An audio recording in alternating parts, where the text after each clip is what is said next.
नमस्कार जय जगन्नाथ मो चैनल पद्मिनी फूड गैलरी को आपण मानक स्वागत। आज मु जह्नी आलू बादाम तरकारी कर देखी मुझे किसी आलू नहीं और तीनोटी जह्नी को मुझे भाव में काटी रखी।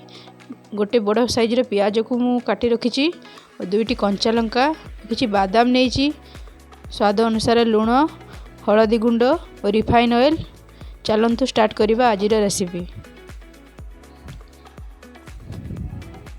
मुझे बादाम को भाजी नेउची। बादाम को यहीपरि भाव में कंटिन्यूअसली भाजिबे जेमती बादाम टी तले न लगे।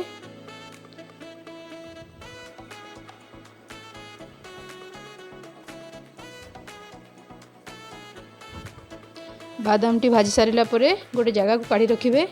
से कढ़ई रे 3 चामच रिफाइन ऑयल देबा।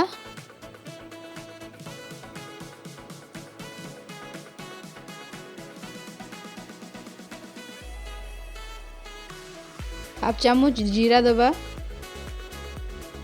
और काटी रखी पियाज सब देबा। यहाँ को 2 ରୁ 3 मिनिट पाई भल भाव में भाजिबा।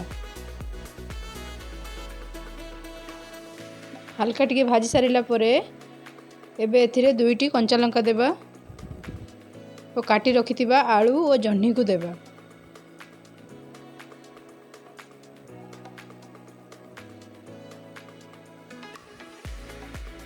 एबे सेतिरे स्वाद अनुसार लुण देबा और हलदी गुंड देबा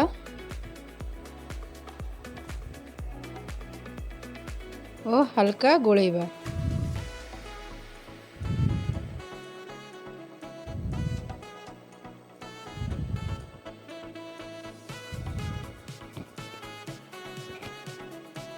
एबे यहाँ को सिझिबा पई किछि समय लिड टी को बंद कर देबा। एबे मो बादाम को ग्राइंडिंग करी आनीची।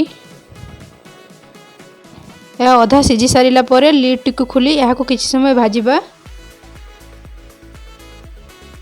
और एबे सेतिरे बादाम बटा देई आ किछि समय भाजिबा।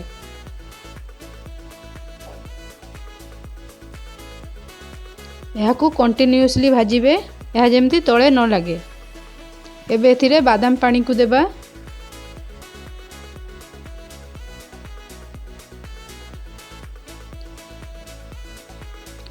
यही बादाम पानी रे तरकारी 10 ରୁ 15 मिनिट सिझिबो।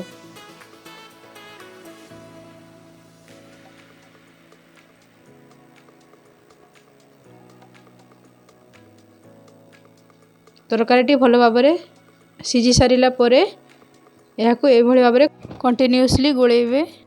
एबे प्रस्तुत हो गला हमर जह्नी आलू तरकारी। यहाँ को रुटी और गरम भात साथी खातु और केमिति लागिला मते कमेंट बॉक्स रे लिखि जणाइबे। मो वीडियोटी को देखिथिबारु आपण मानकु धन्यवाद। मो चैनल को लाइक एवं शेयर करंतु। पाखरे थिबा बेल बटन को दबाई मो चैनल को सब्सक्राइब करंतु जा फଳରେ मु अपलोड करथुवा वीडियो रो नोटिफिकेशन आपण माने पाई परिबे। धन्यवाद।